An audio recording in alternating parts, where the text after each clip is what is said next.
जहाँ के योगी आदित्यनाथ जी गोरख पीठ से निकल करके आए हैं। एक हमारी बिरादरी का जो है समाज को गुमराह करने वाला जिसको कहा जाता है, कोई ऐसा सगा नहीं संजय निषाद ने जिसको ठगा नहीं। वहीं गोरखपुर के गीडा थाना अंतर्गत अमतौरा गांव में पिकलू सिंह और उसके परिवार के 4 लोग दिन दहाड़े हत्या करने के बाद घर में आग लगाकर जला दिए। योगी आदित्यनाथ परिवार को बुलाकर 5 कालीदास मार्ग में मिले। उस परिवार को 1 रुपया की मदद योगी जी नहीं दिए, क्यों? चेहरा देखने के लिए बुलाए थे। और सिधनी निषाद के जो चार्जशीट कल जारी हुई है, आज सुबह में फोन आया था एक पत्रकार साथी का कि 4 लोगों को बरी कर दिया गया। देखिए, हत्या करने वाला जितना गुनाहगार करता है, हत्या के लिए मजबूर करने वाला भी उतना ही गुनाहगार होता है, ललकारने वाला भी गुनाहगार होता है।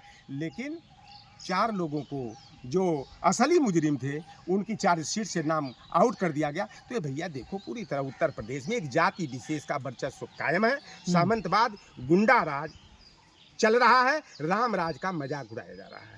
ये बात तो देखो, हमें चाणक्य नीति की याद आ जाती है। चाणक्य जी ने अपने नीति शास्त्र में कहा है कि जो परिवार नहीं बसाया है उन्हें जो है शासक की कुर्सी पर नहीं बैठना चाहिए, यानी मुख्यमंत्री प्रधानमंत्री नहीं बनना चाहिए। जो परिवार नहीं बसाया, बेटी बेटा नहीं पैदा किया, वह परिवार के दर्द को क्या जानेगा?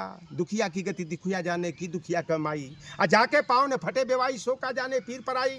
जो घर परिवार ही नहीं बसाया वह परिवार के दर्द को क्या जानेगा?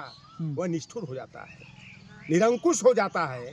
और ये सबका साथ सबका विकास का नारा देते हैं, सबका साथ लेकर केवल अपनों का भला करने का काम करें। पूरे देश की अर्थव्यवस्था को चौपट किया जा रहा है, गुजराती बनियों को लाभ पहुंचाया जा रहा है। हजारों करोड़ रुपया नीरव मोदी, ललित मोदी, सलील मोदी, निशान मोदी, मेहुल चोकसी, इन लोगों का कर्जा माफ किया जा रहा है, विदेशों में भेजा जा रहा है।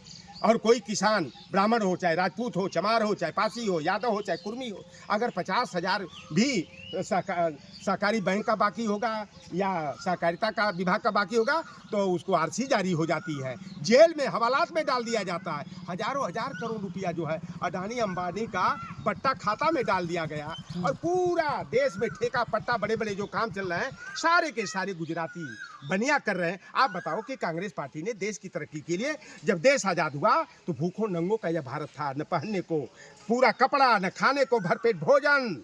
कांग्रेस पार्टी ने गेल सेल भेल rail ONGC NTPC power plant, नहरों का जाल बिछाया, बिजली का काल कारखाना खोला, बहुउद्देशीय नदी घाटी परियोजनाओं को शुरू किया। आज कांग्रेस पार्टी वही सरकारी संस्थानों को, उपक्रमों को बेच करके, निजी हाथों में बेच करके, इंदिरा गांधी ने 24 बैंकों का रातों रात 1974 में राष्ट्रीयकरण किया था। अब 3-3, 4-4 बैंकों को मिला करके एक बैंक बना दिया गया, उनको निजीकरण कर दिया गया। तो जब बताओ, कोई ब्राह्मण का लड़का हो, राजपूत भूमिहार का लड़का हो, चाहे अगड़ा पिछड़ा का बेटा हो, अगर बेटे बेटियां पढ़े हैं तो जब सरकारी संस्थान नहीं रहेंगे, नौकरी कहाँ मांगने जाएंगे? ये बताइए क्या